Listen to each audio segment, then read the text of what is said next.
I never expected that when Trump called it Liberation Day for America's tariffs, he actually meant freeing us from tons of money in the stock market. The market's tumbling this morning because of our president's decisions. But honestly, it's not just Trump showing poor judgment.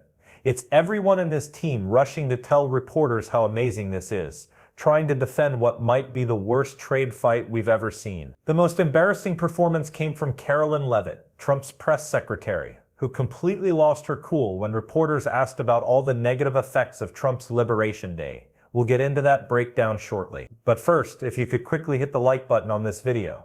And if you enjoy our channel but haven't subscribed yet, please consider doing so. It really helps us out and means a lot to me personally. There are a few clips of Leavitt losing her composure that I want to share with you, so I hope you'll stick around for all of them. But this first one was pretty rough to watch. Boom. On taxes, JP Morgan just came out with an analysis in response to this tariff announcement, saying that these tariffs will be the largest tax hike on Americans since 1968, a tax hike by $660 billion a year. What is JP Morgan missing? What are world markets getting wrong? What are, when you see stock futures down, what is everyone missing, including that local farmer in North Carolina? Well, they're missing the massive revenue that these tariffs are going to bring into the United States. Trillions and trillions of dollars in investment, which leads to more jobs in American communities, higher wages, more money in the pockets of hardworking Americans. In the most immediate, I mean, these farmers, as Tom Silla says, farmers are one crop away from bankruptcy. That farmer doesn't have time to wait for tariffs to work their way into the system, for the benefit of it to work its way into the system at all. This is going to mean higher prices for Americans. In the most immediate, that's why I asked the question, how much pain on a temporary basis is okay? What's the standard that the president is looking at in terms of how much pain Americans can feel on a temporary basis that he's okay with? Again, the president is focused every single day on lowering the cost of living in this country while simultaneously implementing these very effective tariffs. Massive deregulation, an energy boom, and tax cuts are the economic formula that will mean more prosperity and the lower cost of living. And it's a proven formula. Look at President Trump's first term and the results. When he left office, inflation was 1.4%. He implemented many tariffs in his first term that did bring in billions of dollars in revenue. In fact, the previous administration knew they were so effective, that's why they left them in place. So again, the president is delivering on his promise to implement reciprocal tariffs while his administration is working hard every day to cut regulation, to reduce fraud, waste, and abuse in our federal government as well. And tax cuts are the next step of this economic agenda, which will lead to more investment, more money in our economy, more economic growth. One quick question, because I've heard it suggested. Is there any chance that the president will pull back on implementing these tariffs before they go into effect this weekend? The president made it clear yesterday, this is not a negotiation. This is a national emergency. He's always willing to pick up the phone to answer calls, but he laid out the case yesterday for why we are doing this. And these countries around the world have had 70 years to do the right thing by the American people, and they have chosen not to. They have ripped off American workers. They have taken our jobs overseas. The president is putting an end to that yesterday. Yesterday, she really struggled to come up with even one answer or explanation for why Trump keeps pushing forward with what was already a disaster before it even started. It's what I've been saying all along about Trump's tariffs. Even if this was just some kind of bargaining strategy, companies already raised their prices at the beginning of the year because they were expecting these tariffs. So we've already been feeling that short-term pain, as Trump likes to call it, and now it's hitting the stock market and will continue to impact the rest of the economy as things really start to sink in. And when I say sink in, I really mean fall apart completely. And speaking of falling apart completely, I'm not talking about Karoline Leavitt. Actually, I am talking about her because she totally fell apart in this clip right here. What is the White House reaction to, as we just had those numbers up, global markets tumbling this morning and futures down sharply? To anyone on Wall Street this morning, I would say trust in President Trump. This is a president who is doubling down on his proven economic formula from his first term. We saw wages increase. We saw inflation come down. We had a Trump energy boom. We had the largest tax cuts in history. And that's exactly what the president intends to do following his historic announcement yesterday for reciprocal tariffs. It's the golden age rule for the golden age of America. And the United States of America is no longer going to be cheated by foreign nations around the world. And as the president declared yesterday, this is indeed a national emergency. We have a $1.2 trillion trade deficit and counting. We've had 90,000 factories close in the last couple of decades. Since 1997, Americans have been put out of 5 million manufacturing jobs. You want me to believe we should trust Trump? Donald Trump? Are you kidding me? The same Donald Trump we're supposed to trust? The guy constantly lies and hasn't made a single correct economic prediction during his whole presidency. Well, except maybe when he said he didn't want to be Herbert Hoover. That wasn't really a prediction, but now he actually is becoming Hoover. So I guess those fears came true after all. But apart from that, it's been nothing but lies and destruction from Trump. This man has now crashed the economy twice. 2 terms, 2 economic meltdowns. That's basically what the Trump presidency is all about. And it's not just the mess he's creating here at home. It looks like he might actually be breaking international law with these treaties, a NATO agreement that Trump has now violated, which reporters pressed Karoline Leavitt about. And her response? Exactly what you'd expect from this administration. The foreign minister of Norway in Brussels for NATO meetings said this morning that the tariffs could violate an article of the NATO treaty that orders members to promote economic stability and collaboration. If this is a breach of the NATO treaty, will the president reassess his approach?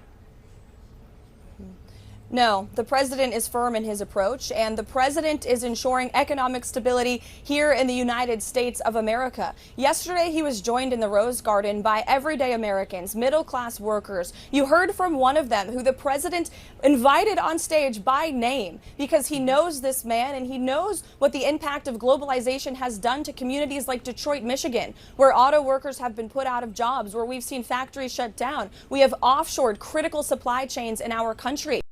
Oh my goodness. These are just the most clueless, most ridiculous people you can imagine. And they're running our country from the White House.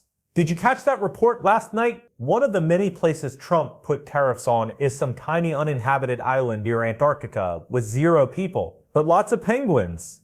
And if that wasn't strange enough, did you notice the international angle here? Trump decided not to put any tariffs on Russia. So he's going all tough on penguins, but staying really gentle with Putin. That's the Trump presidency in a nutshell. This whole thing is such a circus. How are we seriously putting tariffs on penguins? How does that make any sense at all? We still haven't gotten any explanation for how Trump came up with these bizarre numbers. Who gets hit hardest? Who gets off easy? And who's in between? None of it adds up. Trump just likes saying the word tariffs.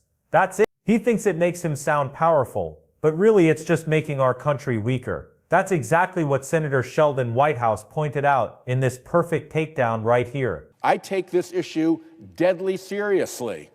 Not the president. Not the president. 0.2% of the fentanyl in America comes across the enormous Canadian border. If you did it like per mile of the American border, it would be unmeasurably small. And over this fake excuse that there's a huge fentanyl problem, 0.2%, they're going to dump enormous new expenses on American families. People have called this a sales tax, and it kind of is, because what it does is it raises prices. It raises prices because the money that the federal government takes in has to be recovered.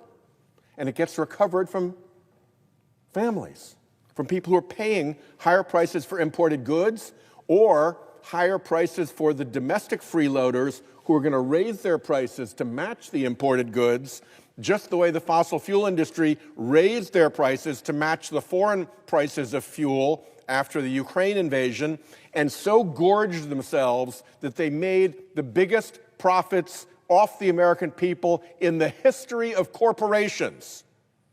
It was the biggest gouge ever by the scoundrels of the fossil fuel industry, and now we're opening the door for this to happen across all industries. American families are going to be hurt, and they're going to be hurt hard, and it just puts revenues on the books that the Republicans can then use to go and do what they really want to do here, which is to make sure that all their billionaire cronies, everybody who's surrounding Trump, all the pals in the cabinet, all the ones who write the big checks to the super PACs and who fund Republican politicians, that they don't have to pay taxes anymore. It's Leona Helmsley Day here in the Senate. Taxes are just for the little people. This is a disgrace, and I hope there'll be a few voices on the Republican side to recognize that considering the Canadian border to be an emergency is preposterous. I yield the floor. This whole thing has been a total mess, and it's barely even started. I think the economic damage is only going to get worse from here. That's probably why Trump decided to move his tariff announcement, his so-called Liberation Day, from April 1st to April 2nd. He claimed he didn't want it to be on April Fool's Day, but here's what I think really happened. We had elections on those days. Trump knew that if he announced his tariffs and the economy tanked as badly as it did yesterday on Election Day, it would have made him look even worse. And he got crushed in Wisconsin, while those Florida races were super close. That's what Trump is worried about. He's also concerned about 2026, and he has a new reason to worry because we just heard an exciting announcement. Democrat Chris Pappas is running for Senate in New Hampshire. This is a hugely important race. It was really tight last time in 2020. We need to make sure that in 2026 we're not just holding on to our Democratic seats, but actually expanding our reach. And that starts with securing New Hampshire. Chris Pappas is a Democrat in this race who would become the first openly gay man to serve in the U.S. Senate. But it's not just that. He's a fantastic candidate who I strongly suggest you look into. If you think he'll do amazing work in the Senate and feel moved to support his campaign, it really makes a difference. I'll put a link in the pinned comment and in the description of this video where you can support him. We need to hold our Democratic seats and expand our territory. People are angry, and they should be. Let's take action and fight back. This is what we'll be discussing every day on this show. If you want to support that, as always, hit that subscribe button and leave a like on this video. And if you stuck around till the end, drop a blue heart in the comment. Until next time, I'll see you.